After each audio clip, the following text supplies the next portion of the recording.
اس کے بعد نفلی نماز ہے اشراق، غروب طلوع آفتاب۔ اشراق کی نماز کا وقت سورج نکلنے کے 15 منٹ بعد شروع ہوتا ہے۔ طلوع آفتاب یعنی سورج نکلنے کے 15 منٹ بعد سے لے کر تقریباً 2-2.5 گھنٹے تک رہتا ہے اشراق کی نماز۔ اشراق کے نفل آپ صلی اللہ علیہ وسلم نے 2 بھی پڑھے ہیں، 4 بھی پڑھے ہیں، تو کوشش کرنی چاہیے کم از کم 4 نفل تو ادا کرے۔ اس کے بعد جب سورج تقریباً 2-2.5 نیزے کے برابر بلند ہو جائے، جو آج کل تقریباً 3 گھنٹے کا وقت بن رہا ہے، سورج نکلنے کے 3 گھنٹے بعد یا 2.5 گھنٹے بعد چاش کی نماز کا وقت شروع ہو جاتا ہے، تو چاش کی نماز میں آپ صلی اللہ علیہ وسلم نے 8 رکعت بھی پڑھی ہیں، 10 بھی پڑھی ہیں، 4 کا زیادہ تر اہتمام فرمایا ہے، کم از کم 4 تو پڑھنی چاہیے۔ یہاں میں ایک بات اور عرض کر دیتا ہوں، نوافل میں 2 کر کے پڑھنا ہے، اس سے زیادہ نہیں پڑھنا، چاہے 4 پڑھیں، 2 پڑھیں، 8 پڑھیں، جتنے بھی پڑھنی 2 کر کے۔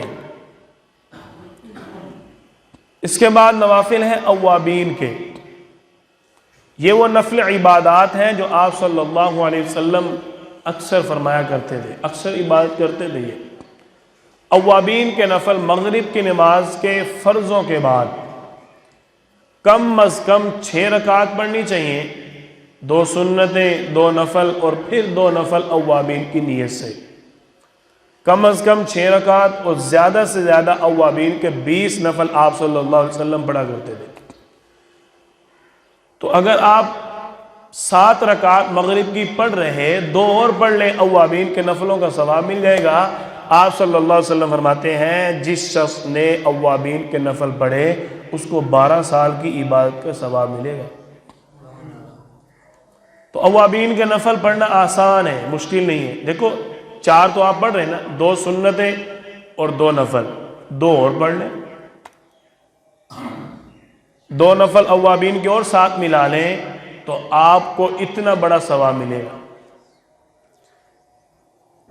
اس کے علاوہ نفل عبادت ہے نماز حاجت، یعنی کوئی ضرورت پیش آ گئی، کوئی کام نہیں ہو رہا، کوئی کام اللہ سے مانگنا چاہتا ہے، کروانا چاہتا ہے، کسی چیز کی ضرورت ہے، تو 2 نفل اچھی طرح وضو کر کے ادا کریں اور اس کے بعد رو کر گڑ گڑا کر اللہ تعالیٰ سے اپنی اس ضرورت کے لیے دعا مانگے۔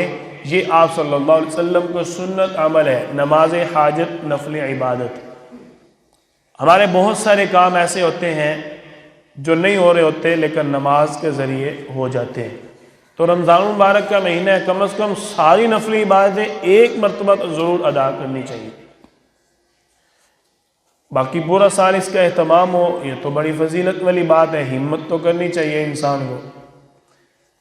اس کے بعد نفل عبادت ہے نماز توبہ۔ یہ جو موجودہ حالات، اتنے فتنے، گناہوں کا اتنا عام ہو جانا، فحاشی اور زناکاری بدکاری کا اتنا عام ہو جانا، قدم قدم پر بد نظری ہے، قدم قدم پر گناہ کبیرہ پڑے ہوئے ہیں، ہمیں تو روزانہ نماز توبہ پڑھنی چاہیے، روزانہ نماز توبہ پڑھنی چاہیے۔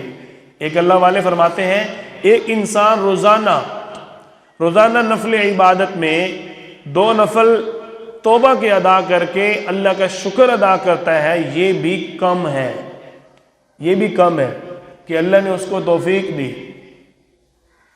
نماز توبہ میں بھی 2 نفل پڑھ کے اس کے بعد اپنی توبہ کے لیے اللہ کے سامنے رو رو کر گڑ گڑا کر اللہ تعالیٰ سے معافی مانگے۔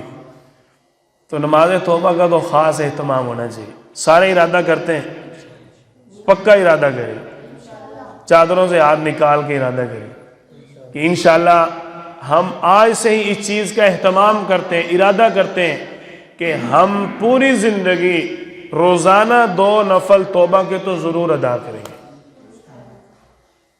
اس کا اثر آپ کیا دیکھیں گے؟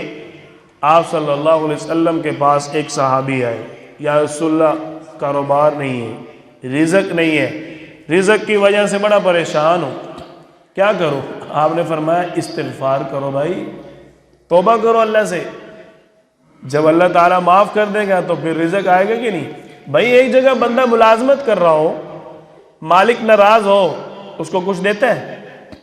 مالک ناراض ہو کچھ دیتا ہے؟ کچھ بھی نہیں دیتا۔ اور اگر وہ مالک سے معافی مانگ لے تو مالک اگلے پچھلے اور زیادہ ساتھ دے دیتے۔ وہ تو پھر ساری کائنات کا مالک ہے، وہ تو ساری کائنات کا مالک ہے۔